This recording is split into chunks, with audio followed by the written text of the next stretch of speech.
Mesdames, Messieurs, bonjour et merci de nous rejoindre pour ce point de l'actualité. La 24e édition de la conférence périodique des chefs d'entreprise et autres acteurs du secteur de l'économie a débuté ce matin à Cotonou. Les réflexions sont axées sur le thème déterminant de la pérennité des entreprises au Bénin, enjeux, défis et perspectives. Le tronçon Carrefour Yenawa, hôpital de zone Sourou-Léré à Cotonou est dans un état de dégradation avancée, source de nombreux accidents. Usagers et riverains de cette route s'en désolent et interpellent le gouvernement. Vous les suivrez dans un instant. Et puis à Madagascar, l'enquête sur la tentative de coup d'État contre le président malgache se poursuit plus de 2 semaines après l'arrestation des auteurs présumés. Dans cette affaire, le président Andry Rajoelina s'est interrogé sur l'éventualité de l'implication de la France.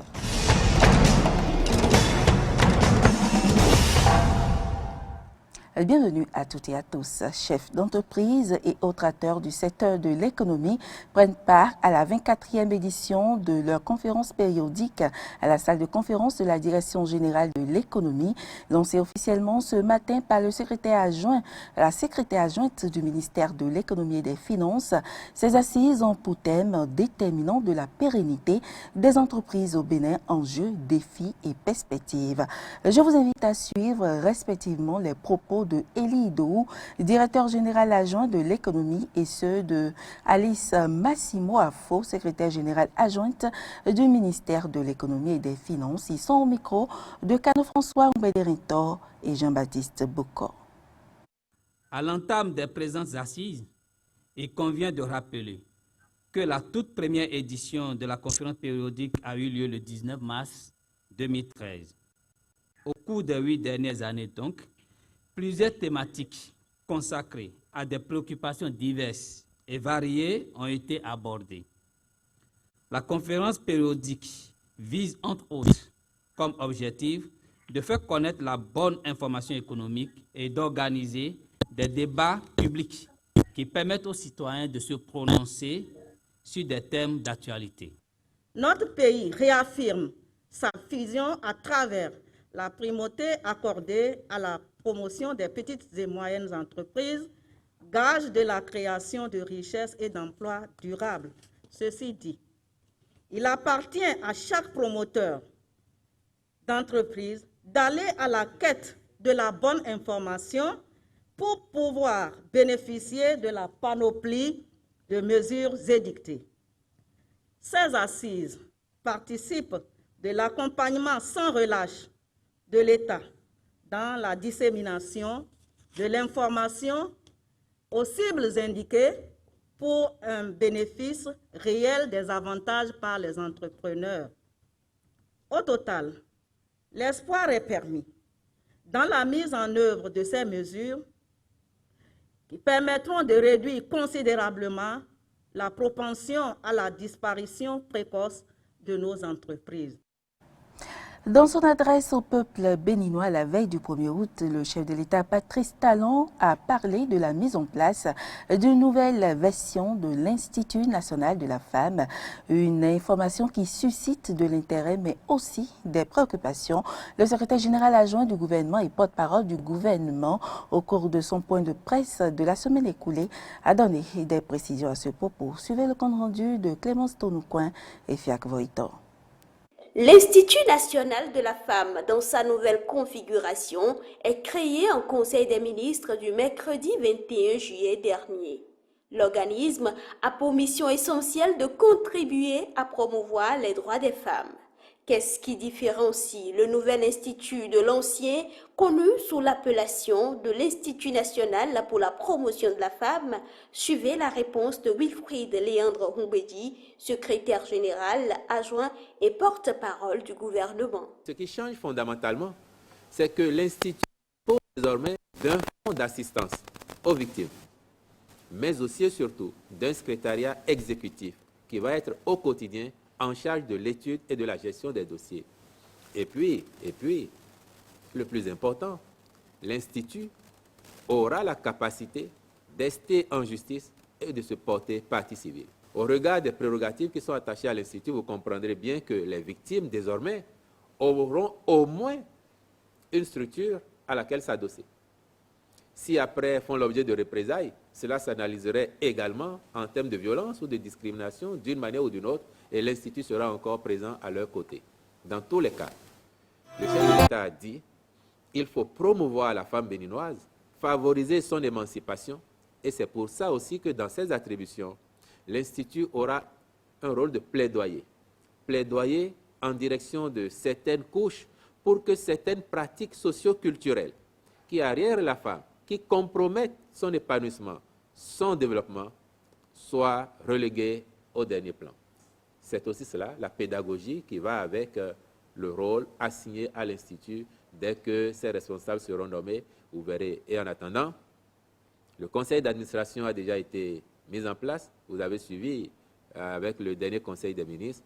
Il y a 5 personnes au conseil d'administration et je peux vous dire qu'il y a 4 femmes pour un homme.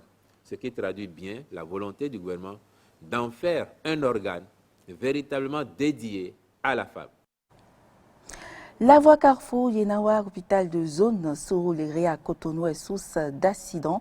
Ceci est dû à l'état de dégradation très avancé de ce tronçon qui se remarquait déjà à la mise en service de l'ouvrage. Un danger public dénonce les habitants du quartier Koribo de Cotonou. Suivez le reportage de Clémence Tonoucoin et Fiak Voitan.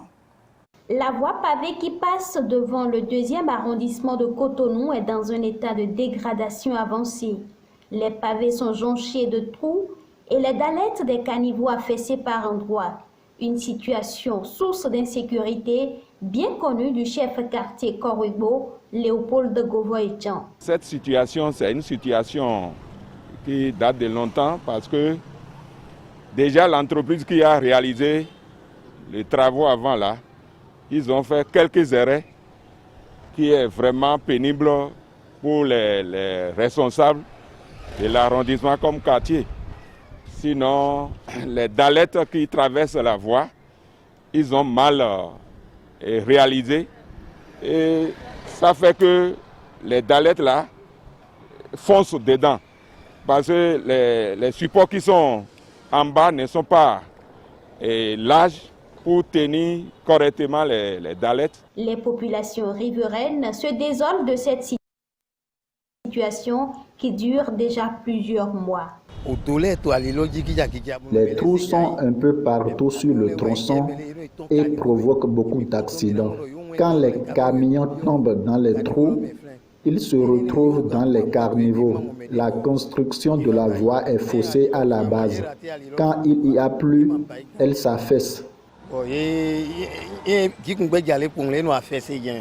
la situation ici, ça dure un peu. S'il pleut et que l'eau stationne, ça ferme les garde-fous. On ne voit pas. Donc, facilement, tu peux tomber dans l'eau. Parfois, quand ils sont en excès de vitesse, ils ont tendance à heurter les caniveaux et puis il y a des dégâts sur la voie. À cause aussi des trous qui sont un peu partout sur les pavés. Le chef quartier dit ne pas baisser les bras face à cet état de choses. Il rassure que la réfection de la voie est déjà en cours d'étude et invite la population à la patience. Si on voit qu'il y a un endroit qui est vraiment criard, il cause beaucoup de dommages pour la population. Nous, avec le CA, on prend les dispositions pour réparer au moins un peu, pour ne pas faire peiner trop à la population. Les autorités actuelles, ils sont vraiment à pied d'œuvre. Ce n'est pas comme avant. Tout le monde est acharné maintenant pour le travail de la population. Je crois que la voie, ils sont dans le programme pour les réflexions. Donc, je vais souhaiter à la population de prendre les sang-froid. Même situation dans le quartier Womé, dans la commune d'Abomey-Calavi. La plupart des caniveaux sont non dallés et pourtant le pont principal de ce tronçon a été mis en service depuis 2019. Cette situation est source de plusieurs accidents. Les usagers et riverains de cette route appellent les autorités compétentes à l'aide. Laurent Toninkes et Romaric de Ouchi. Des caniveaux à ciel ouvert sans aucune protection de part et d'autre du pont de l'Alliance à Womé dans la commune d'Abomey-Calavi.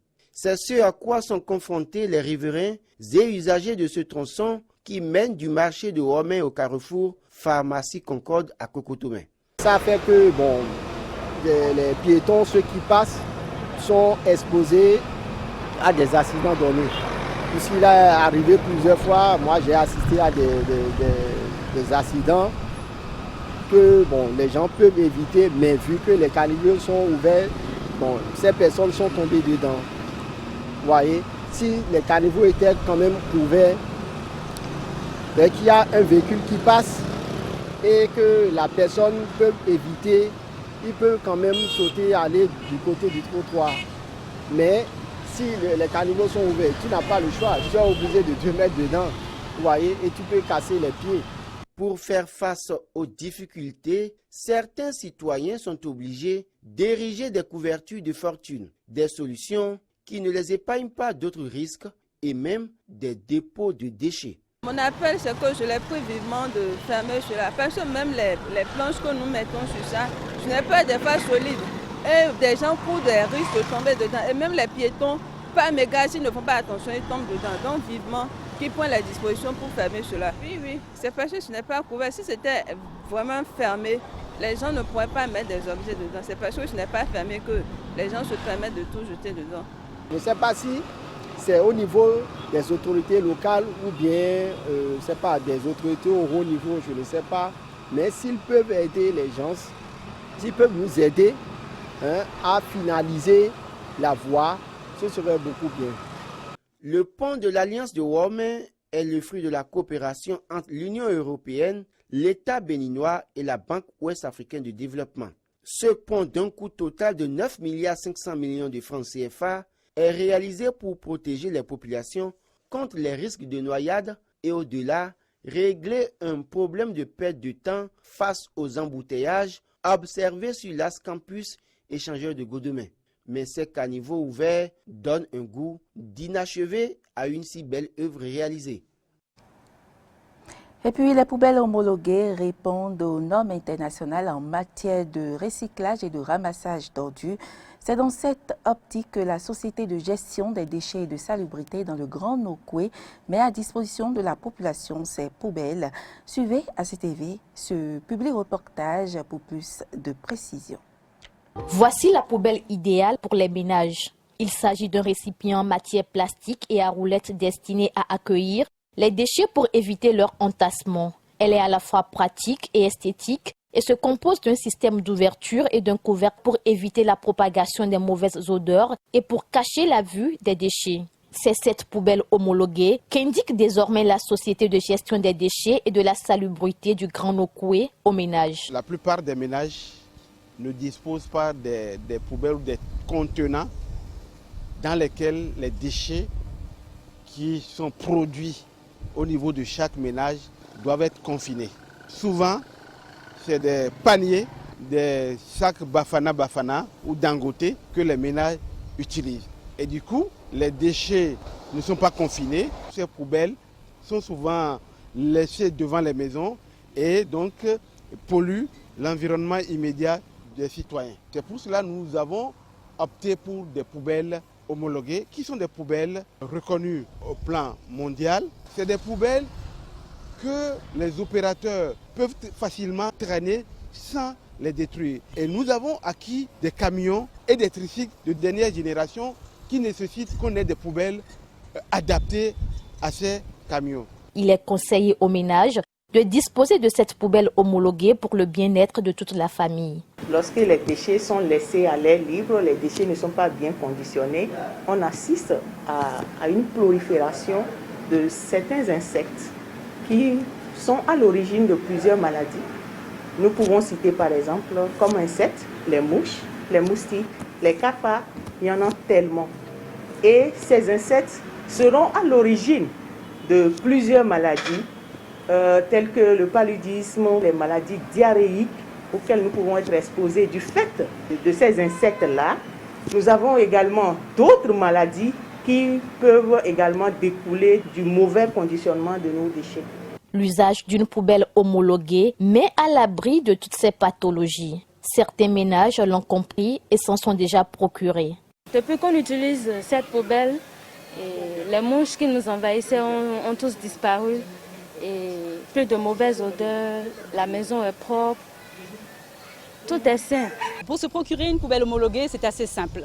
Soit en se rendant au siège social de la société dans le quartier Saint-Michel à Cotonou, ou tout simplement en se rapprochant des PME en charge de la précollecte auprès des ménages. Donc ce sont des PME qui passent de maison en maison et qui sont à même de vendre les poubelles homologuées au tarif de 25 000 francs CFA. Cette poubelle homologuée est également disponible sur le marché. L'appel que nous voulons lancer à nos concitoyens et concitoyennes, c'est d'acheter cette poubelle. Parce que quand ils l'achètent, c'est des poubelles qui peuvent durer 10 ans. En tant que médecin, je conseillerais à tous les ménages d'acquérir les poubelles homologuées pour préserver l'état de santé de toute la famille. Pour le bonheur de la famille, le meilleur choix, c'est bien entendu la poubelle homologuée. L'actualité sur le continent à présent, à Madagascar, l'enquête se poursuit plus de 2 semaines après l'arrestation des auteurs présumés d'un projet de coup d'État. Le président malgache André Rajoelina s'est publiquement interrogé sur l'éventualité de l'implication de la France dans cette affaire, mais Paris n'a pas souhaité communiquer sur la question. C'est une mise en cause du bout des lèvres qui pourrait provoquer des tensions diplomatiques entre la France et Madagascar. Lors d'un entretien à la télévision nationale, le président malgache a assuré qu'un officier supérieur français aurait participé à une tentative de coup d'État à son encontre. Parmi les cerveaux de l'assassinat figure un colonel français qui a commandé des régiments au Tchad, au Kosovo et en Afghanistan. À l'issue de 15 jours de garde à vue, 2 Français ainsi qu'un employé malgache de la banque centrale du pays ont été incarcérés dans une prison de haute sécurité. En tout, 21 personnes ont été présentées à une juge d'instruction lors d'une longue audition au palais de justice d'Antananarive. André Rajoelina appelle toutefois à atteindre les conclusions des investigations. Il faut attendre les résultats de l'enquête qui va révéler s'il s'agit d'un acte isolé ou non. C'est l'enquête qui va répondre à tout ça. Si on veut me tuer, c'est à cause de mon engagement à protéger notre nation. André Rajoelina a été officiellement élu président en janvier 2019 après validation par la justice de sa victoire. Son parti a obtenu en décembre dernier les pleins pouvoirs grâce à sa victoire aux élections sénatoriales, boudée par l'opposition. Mais sa marge de manœuvre est très faible. Madagascar est l'un des pays les plus pauvres au monde. La grande île a été marquée par de nombreuses crises politiques et doit actuellement affronter la pandémie de Covid-19. Une crise sanitaire à laquelle s'ajoute une famine qui frappe de plein fouet la région d'Anosi dans le sud du pays. Un mois après l'assassinat du président haïtien Jovenel Moïse, les autorités ont procédé à de nouvelles arrestations, des arrestations qui suscitent des polémiques dans le camp des amis et parents des suspects. Le point avec nos confrères de RT France. Qui a organisé et financé le meurtre du président haïtien Jovenel Moïse? Une question encore sans réponse plus d'un mois après les faits. Toutefois, une liste de suspects a été établie. Au total, 44 personnes ont été arrêtées. Hier, les autorités ont annoncé avoir procédé à 8 nouvelles arrestations.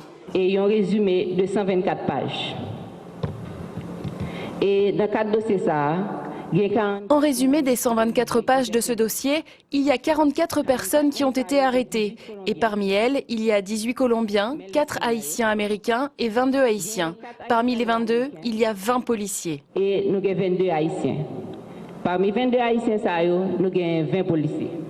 40 000... Nous avons trouvé 40 480 $ américains et 117 475 gourdes.